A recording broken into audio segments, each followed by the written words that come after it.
सो hey guys, कैसे हो आप लोग? होप कि सब लोग ठीक होंगे। तो फाइनली मैं आ चुका हूँ एक और वीडियो को लेकर एंड ये फिर से एक हॉरर वीडियो होने वाली है एंड या हॉरर रिएक्शन वीडियो होने वाली है। तो फिर से हम आ चुके हैं खूनी मंडे भाई के चैनल पर, जिनके चैनल पर जाकर तुम जल्दी से यार सब्सक्राइब बटन ठोक दो भाई, क्योंकि इतनी ज्यादा अमेजिंग और हॉरर स्टोरी तुम्हें कहीं नहीं मिलने वाली। ओके, तो आज बकवास कम करते हैं एंड सीधा तुम्हें बताता हूँ कि भाई आज की वीडियो में क्या होने वाला है। तो होने तो वाला है बेसिकली रिएक्शन ही, लेकिन आज हम खूनी मंडे की एक वीडियो देखने वाले हैं जिसका नाम है एक बुरा सपना। एंड या मुझे लग रहा है कि ये वीडियो काफी ज्यादा स्केरियर वीडियो होने वाली है। तो यार जल्दी से वीडियो को स्टार्ट करते हैं। ओके, वीडियो स्टार्ट हो चुकी है। एक बुरा सपना।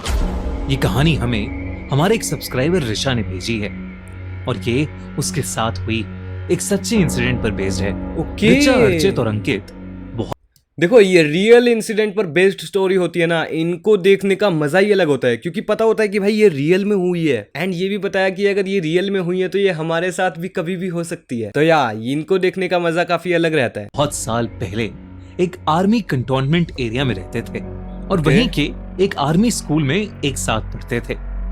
ठीक है, वो सब करीब 11-12 साल के ही थे।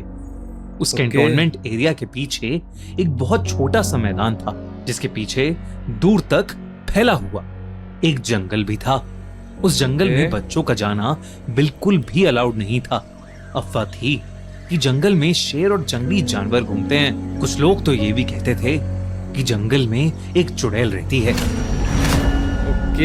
पर एक शाम तीनों अपने माँ बाप को बिना बताए शैतानी की आड़ में जंगल की तरफ चल पड़े।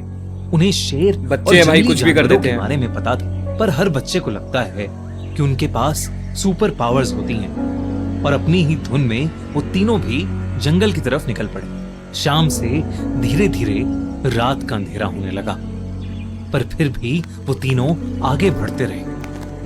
भाई बच्चे यार, क्या बच्चे हैं, क्या डेयरिंग बच्चे हैं। ऋचा को अंधेरे में बचपन से ही घबराहट महसूस होती थी। फिर क्यों आगे बढ़ रहे हैं ये? वापस घर चलने की बात करने लगे। समझदार है। अपने दोस्तों को मना ही रही थी कि तभी उन्हें एक शेर की दहाड़ सुनाई दी। सबके रोंगटे खड़े हो गए। ऋचा ने डरते हुए पीछे मुड़कर देखा तो वहां कोई शेर तो नहीं था, लेकिन उनके सामने एक बूढ़ी औरत खड़ी थी। अंधेरे में उसकी शक्ल अच्छे से दिख नहीं पा रही थी, पर उसके गाल पर एक जख्म का बड़ा सा निशान जरूर दिख रहा था। आई थिंक ये वही चुड़ैल है। काले रंग का गाउन पहना हुआ था। अपनी काली ड्रेस के साथ साथ उस औरत की आंखें बेहद डरावनी थीं और वो उन बच्चों को घूरे जा रही थी। उसने सीधे मुंह से सब बच्चों को बोला कि ये जंगल उनके लिए नहीं है और वहां बस वो औरत और उसके पालतू जानवर रहते हैं। उसने उन बच्चों को वापस घर लौटने के लिए कहा और अच्छी चुड़ैल है कि वो कभी भी इस जंगल में ना आए। चांद के अंधेरे में खड़ी वो बूढ़ी औरत एक खूंखार चुड़ैल से कम नहीं लग रही थी।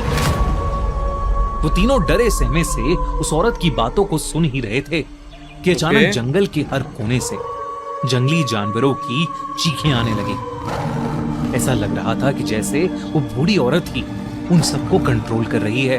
उन तीनों में से अंकित और अर्चित दोनों ही बहुत घबराने लगे, बल्कि अंकित तो डर के मारे रोने लगा। जिसके बाद उस औरत ने उन दोनों को चुप कराते हुए मुट्ठी भर टॉफी पकड़ाई।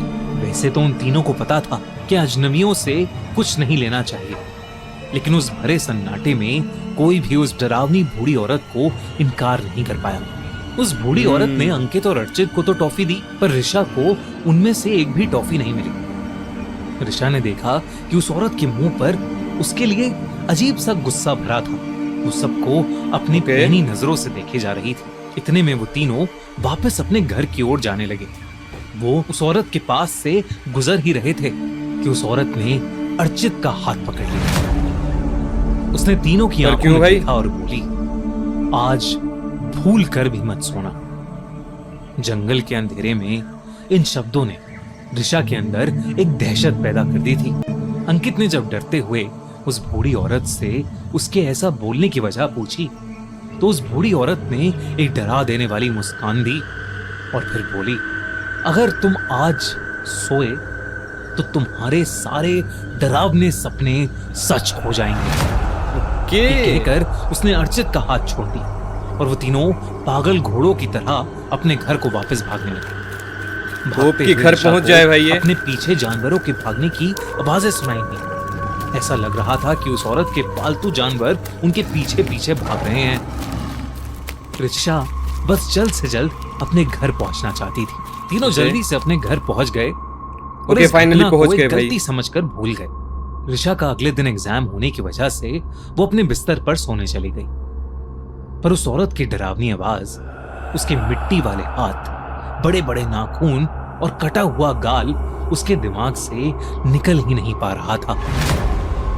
जैसे कि कैसे निकलेगा? मैं तो ये सोच रहा हूँ कि ये सोने कैसे चली गई भाई? इतना सब होने के बाद ये सोने जा कैसे सकती है? नींद आ कैसे सकती है? बूढ़ी औरत ने कहा था। नींद आते ही ऋचा को एक सपना आया, उसका सबसे डरावना सपना। सपने में जोरदार बारिश हो रही थी। ओके। ऋचा एक गाड़ी में बैठकर अपने पेरेंट्स से दूर जा रही थी, जैसे शायद वो अब उनसे कभी नहीं मिल पाएगी। उसकी माँ लाल साड़ी में फूट फूट कर रो रही थी और उसके पापा शर्ट पैंट में खड़े थे, जिनकी भी आंखों से आंसू टपक रहे थे। गाड़ी के दूर गुजरने पर ऋचा ने जब पीछे मुड़कर अपने माँ बाप को देखना चाहा, तो उनके पीछे कोई और भी खड़ा था। चौंका देने वाली बात ये थी वही बुढ़िया है तो वहां चुड़ैल। वही बूढ़ी औरत खड़ी थी, अपने चेहरे पे वही भयानक हंसी लिए, वो भी उसकी तरफ हाथ हिला रही थी।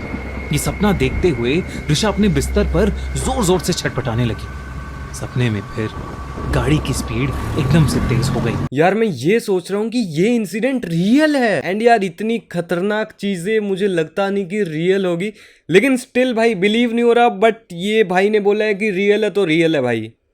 और उसने अंधेरे के मारे वापस आगे देखा। उसने देखा कि आगे की सीट पर उसके माँ बाप ही रोते हुए गाड़ी चला रहे हैं और उसके साइड में वही औरत बैठकर उसे अपनी डरावनी आंखों से घूर रही है। गाड़ी की स्पीड अचानक इतनी तेज हो गई कि वो काबू से बाहर चली गई और एकदम से खाई में गिर पड़ी। और तभी ऋचा की आंखें खुल गईं। उसने इसे एक बुरा सपना सोचकर जाने दिया। ऋचा ने उस दिन सोकर वाकई बहुत बड़ी गलती करी थी। स्कूल एग्जाम्स के बाद उसके पापा ने अपनी बेटी को उसकी नानी के घर भेजने का डिसीजन लिया।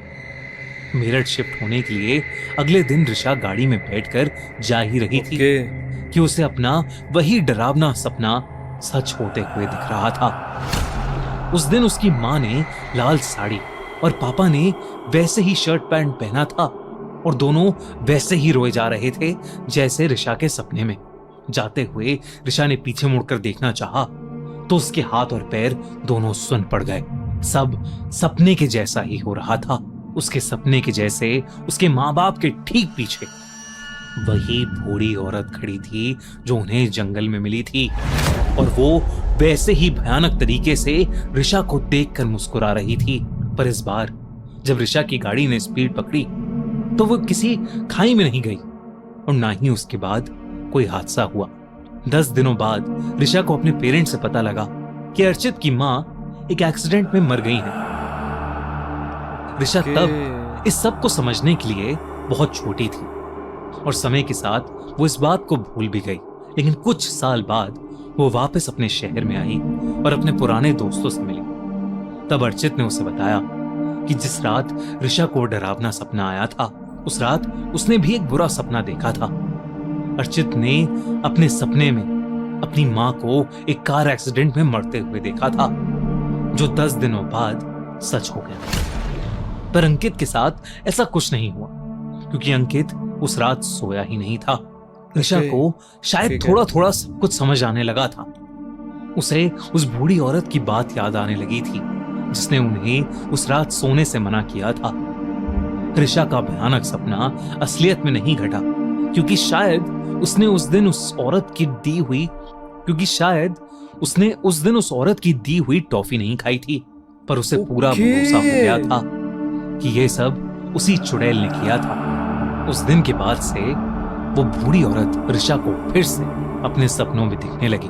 आज ऋचा 20 साल की हो गई है, लेकिन उसके सपनों में जब भी वो औरत उसे दिखती है, तब ऋचा के जीवन में कुछ बहुत बुरा होते होते रह जाता है। ऋचा को आज तक उस बूढ़ी औरत की माया समझ नहीं आई। क्या आपको समझ आया कि वो बूढ़ी औरत कौन थी? ओके यार, ये वीडियो हो चुकी है यहाँ पर खत्म। एंड मैं ये सोचकर शौक हूँ कि भाई कैसे ये एक रियल स्टोरी हो सकती है। एंड इफ इट्स ट्रू कि ये रियल है तो भाई क्या हुआ होगा उन लोगों के साथ। यार पूरी जिंदगी रिग्रेट में गई होगी उनकी कि क्यों जंगल में गए हम वहां पर। बाकी देखो ये स्टोरी काफी ज्यादा हॉरर है एंड इसे और भी ज्यादा हॉरर बना देता है इसका रियल होना। तो देखो यार, इन बातों से सीख यही मिलती है कि अपने बड़ों की बातें माननी चाहिए एंड जो चीज नहीं करने को बोला जाता वो चीज नहीं करनी चाहिए भाई। बचपने में हमें जो भी चीज हमें बड़े बताते हैं उनका कोई ना कोई तो रीजन होता है भाई। तो यार बात मान लिया करो यार, वरना तुम्हें भी कहीं ऐसी चुड़ैल ना मिल जाए। बाकी यार कमेंट करके बता देना तुम्हें ये स्टोरी कैसी लगी भाई की। एंड ये वीडियो अगर पसंद आई हो तो इस वीडियो को लाइक करके चैनल को सब्सक्राइब कर देना। बाकी मिलते हैं किसी और दिन किसी और वीडियो में, तब तक के लिए गुड बाय।